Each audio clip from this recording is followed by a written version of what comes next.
Alors je me souviens que quand j'étais petit, il y avait deux grandes figures qui me marquaient. C'était mon instituteur de CE1 et le prêtre qui célébrait la messe. Et je me disais toujours, plus tard, quand je serai grand, soit je serai prêtre, soit je serai prof. À l'âge de 16 ans, comme les choses n'étaient pas encore très réglées, je me souviens avoir dit au Seigneur cette prière, « Si tu m'appelles clairement. » Et je répondrai oui, je serai très heureux. Mais tant que ce n'est pas clair, je vais continuer ma vie. Et comme ce n'était pas clair, j'ai continué ma vie. J'ai vécu une vie de jeune normale. Je me préparais donc à être professeur. Et sur les routes de Chartres, le Seigneur m'a juste inondé de son amour. Il m'a saisi. Et la seule chose que je pouvais faire, c'était d'essayer de répondre à cet amour en devenant prêtre.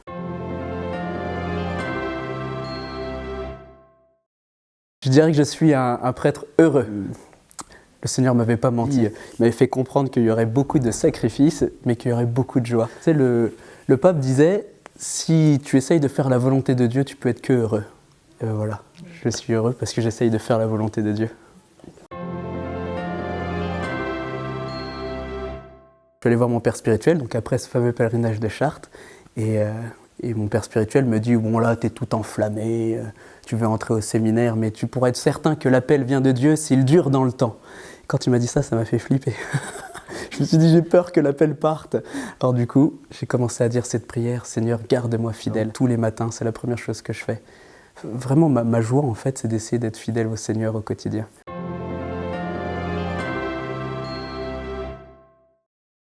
Je vois un des grands enjeux quand on annonce la parole de Dieu, c'est de l'annoncer au plus près de ce que vivent les gens. Parce qu'on peut toujours parler de manière très extérieure, la théologie on la connaît par cœur.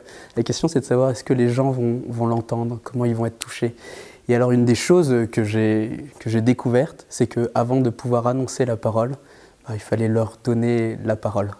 Dernièrement j'avais une famille en deuil dans mon bureau et j'ai passé 1 heure, je n'ai pas parlé, juste je les écoutais et une parole au bout d'1 heure a germé, juste une petite parole de l'évangile et c'était exactement ce qu'ils attendaient.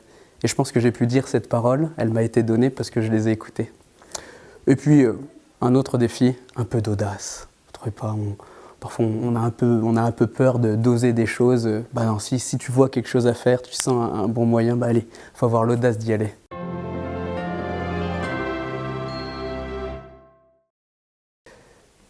Jeune, j'ai eu la chance d'avoir des belles figures d'éducateurs qui ont cru en moi et qui m'ont dit qu'on pouvait faire des choses pour peu qu'on se levait. Et j'ai envie de leur dire la même chose aujourd'hui.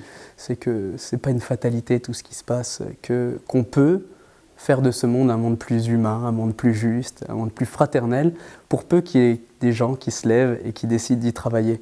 Et donc j'ai envie juste de leur dire, allez, debout, debout. Un peu d'audace, de créativité. Moi, je crois en vous, Dieu croit en vous. Vous êtes capable de faire des grandes choses. Alors on y va.